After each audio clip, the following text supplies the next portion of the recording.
Next ఈ lesson కూడా మనకి ఈ సంవత్సరం రిలేటెడ్ సిలబస్ లోపల ఉంది.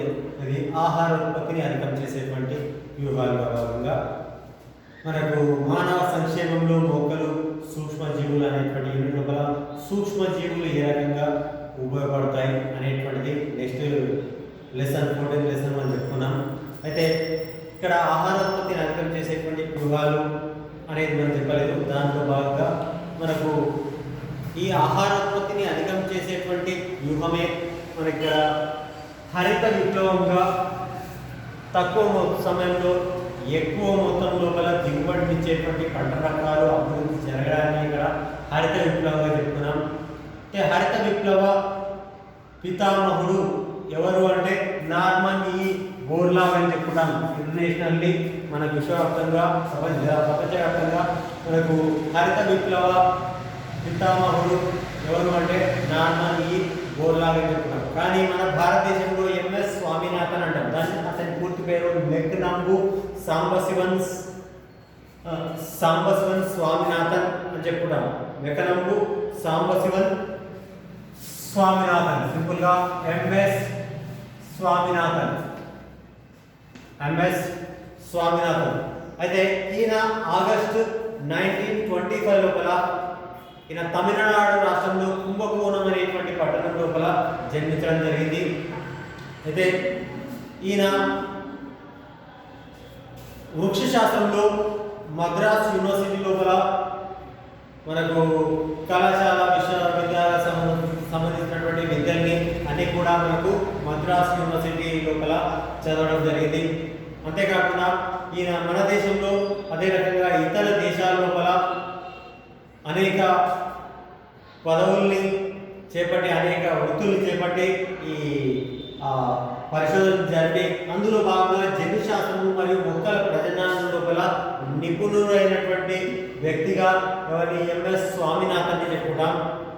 అయితే ఈ ఎంఎస్ స్వామినాథన్ మన భారతదేశంలో IRI అంటే ఇండియన్ అగ్రికల్చర్ రీసెర్చ్ ఇన్స్టిట్యూట్ అంటే భారతీయ వ్యవసాయ పరిశోధనా సంస్థను స్థాపించడం జరిగింది.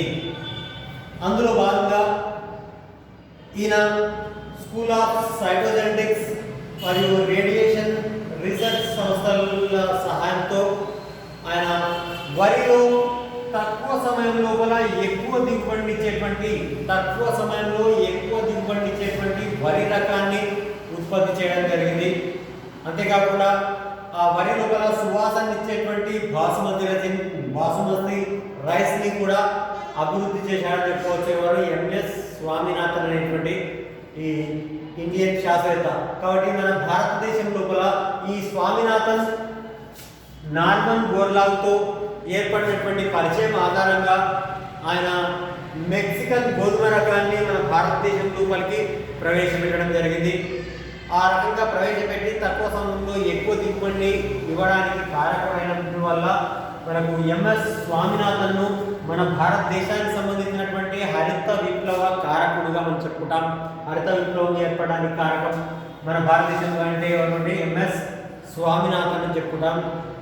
అయితే ఈ హరిత విప్లవంలో భాగంగా మనకు ఆయన కొన్ని ప్రత్యేక కార్యక్రమాలు చేపట్టడం జరిగింది. ఇది ప్రయోగశాల నుంచి భూమిపైకి అంటే ల్యాబ్ టు ల్యాండ్ అంటే ప్రయోగశాలలో ఉత్పత్తి చేసినటువంటి మనకు భూమి లోపల నేల లోపల వాటిని చూపించడం.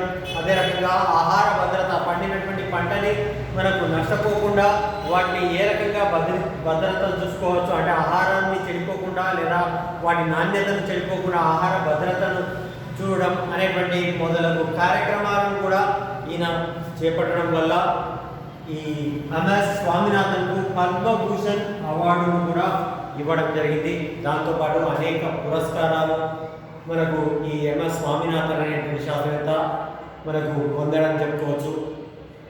అందులో ఈ స్వామినాథన్ అనేటువంటి వ్యక్తి మన భారతదేశంలో హరిత విప్లవ కారకుడిగా మనం చెప్పుకుంటాం.